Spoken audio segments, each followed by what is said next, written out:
안녕하세요. 오늘도 보험의 기준을 제시하는 혜란언니 보험연구소입니다. 자, 오늘 제가 드릴 말씀은 영상 시작하기 전에 제가 비록 채널을 시작한 지 며칠 되지 않았고 업로드한 영상도 7개에 불과하지만 블로그의 영향인지 페이스북의 영향인지는 모르겠지만 유튜브를 통해서 그래도 제법 궁금한 점들을 많이 관심을 갖고 물어봐 주시는 거에 대해서는 정말 감사하게 생각합니다.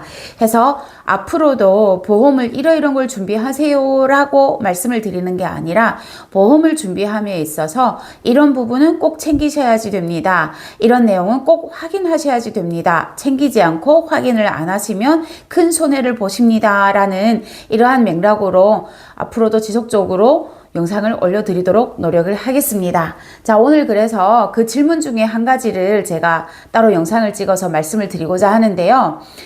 참 인상 깊은 질문이었습니다. 고객분인데요. 우리는 보험 설계사도 아니고 보험은 교과서가 있어서 배울 수 있는 것도 아닌데 그렇다면 우리의 보험은 어떻게 준비를 해야 하냐, 즉 기준을 한번 정확하게 제시를 해달라 라는 말씀을 하셨어요. 그래서 오늘은 운전자 보험이나 화재 보험을 제외한 우리 일상생활에 있어서 우리 몸이 다치거나 아팠을 때에 필요한 그러한 보험을 준비할 때 그래도 가장 큰 틀이 되는 기준은 한번 장만해 드리는 게 맞겠다 싶어서 준비를 했고요. 지금부터 약 4분 정도 집중해서 보시면 큰 도움이 되리라 믿습니다. 역시나 보지 않으시면 손해는 분명합니다. 자, 그러면 말씀을 드려볼게요. 우리가 태어나서부터 사망할 때까지 악의 축 사형제가 있죠. 절대적으로 피할 수가 없습니다. 인생 살면서 요 사형제 중에 어느 한 녀석은 분명히 우리를 찾아오게 되어 있습니다. 첫 번째는 암이고요. 두 번째는 뇌질환, 세 번째는 심장질환, 그리고 마지막에는 치매가 되겠습니다. 자, 그래서 왜 암이 1번이냐? 맞습니다. 악 중에 악, 제일 악질인 큰 형인데요.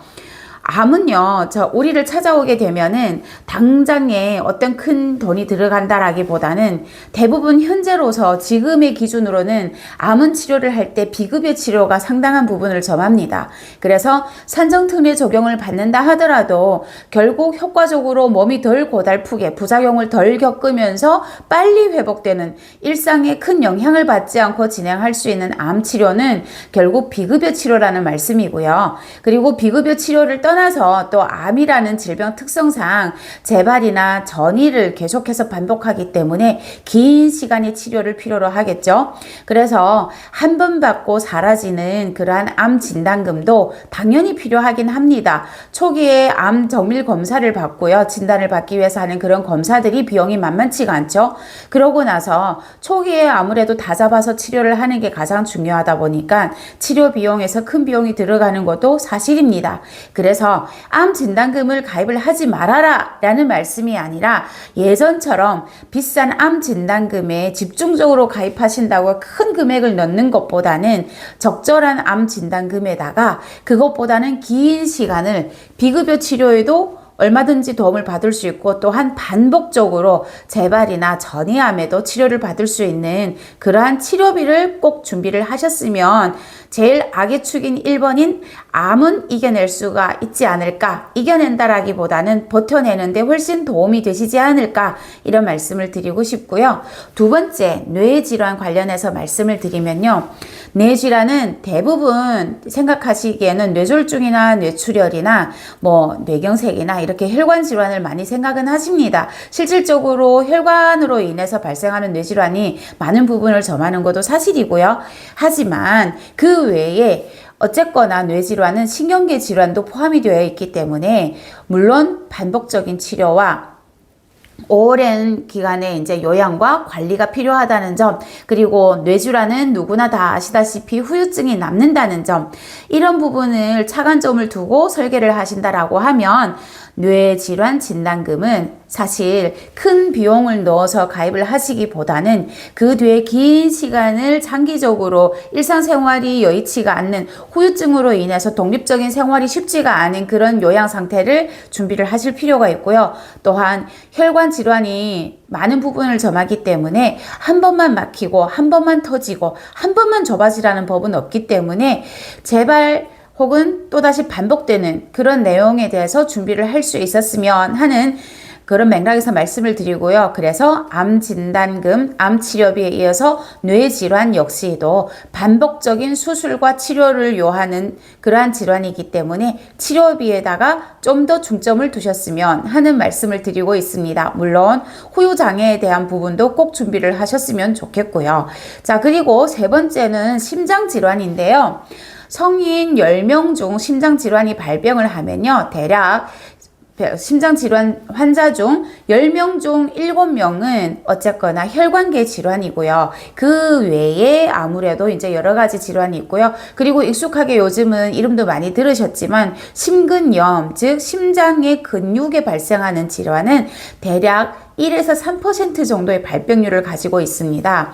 해서 심장은 반복된다라는 그런 개념보다는 한번 발병을 했을 때 굉장히 급격하다는 점을 인식을 하시면 심장에 대한 치료는 진단금을 떠나서 한 번에 들어가는 큰 비용을 충당할 수 있는 수술비라던가 특수 치료에 대한 부분을 고민을 해보실 필요가 있고요. 심장 질환도 후유증이 없는 건 아닙니다. 치료를 받고 나서 심장 기능이 굉장히 이제 약하게 저하가 되면서 계단을 오르거나 내지는 보행을 하는 중에도 호흡이 가빠지고 굉장히 체력적으로 힘든 일상생활 역시 움직이기가 힘든 그런 부분들이 생기기 때문에 심장 질환 역시도 후유증 그리고 장기 요양에 대한 부분도 필요하다 이 말씀을 드리고 싶습니다.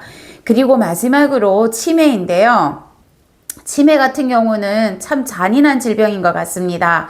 무엇보다 치매는 막상 그 질환을 앓고 있는 당사자는 내 상태가 어떤지 그리고 남들이 보기에 내가 어떤 상태인지를 사실 정확하게 구분을 할 수가 없어요. 인지가 안 되잖아요. 그러니 어쩌면 본인은 행복할 수도 있겠습니다만은 내 가장 측근인 가족과 소중한 이들은 나의 망가지는 그러한 모습을 보면서 덩달아 내 주변 소중한 이들이 삶이 파멸로 이르는 굉장히 잔인한 질환이라고 하겠어요. 그래서 치매 같은 경우는 독립적인 생활이 불편하다기보다는 인지 상태가 떨어졌기 때문에 무엇보다 익숙하게 알고 계시지만 인지 장애라던가 그리고 장기적으로 어떤 시설에 들어가서 요양을 받으실 경우를 대비해서 긴 시간의 요양 이런 부분을 준비를 하시면 훨씬 더 도움이 되지 않으실까. 보험을 준비하시는 데 있어서 가장 큰 네 가지 축을 고민을 하시고 준비를 하시면 그 외에 일상적으로 내가 종사하는 직업이라든가 처한 환경이라든가 이런 것들을 고민을 하셔서 상해에 대한 부분들은 조금씩 준비를 하시면 그래도 웬만한 기준은 정만되지 않을까 싶습니다. 그리고 마지막으로 우리가 살면서 정말 본의 아니게 내가 아무리 조심을 한다고 해도 무의식적으로 누군가한테 피해를 끼치는 경우가 있죠. 하다못해 우리 집에서 누수가 생겨서 다른 사람 집에 타인의 집에 이제 벽지라던가 아니면은 천정이라던가 등 여러 가지 손해를 끼치는 경우가 있기 마련인데요. 이렇게 누군가한테 손해를 입혔을 때 배상을 해줘야 되는 배상 책임 역시도 꼭 놓치지 말고 준비해야 되는 부분이고요. 이렇게 큰 틀에서 제가 보험을 가입할 때 필요한 기준을 말씀을 드렸고요. 디테일한 부분은 아무래도 내가 처한 나이라든가 그리고 지역적인 지역적인 어떤 특징이라던가 그리고 직업적인 특징을 살려서 조금 더 고민을 하시면 이 사람한테는 어떤 보험이 필요하니까 그 사람한테는 정답이겠지만 나한테는 이러이런 이유 때문에 이것이 정답이겠구나 조금 더 냉정하게 판단하실 수 있는 기준이 되지 않을까 싶습니다. 이상 혜란 언니의 보험연구소였습니다. 다음 시간에 다시 찾아뵙겠습니다.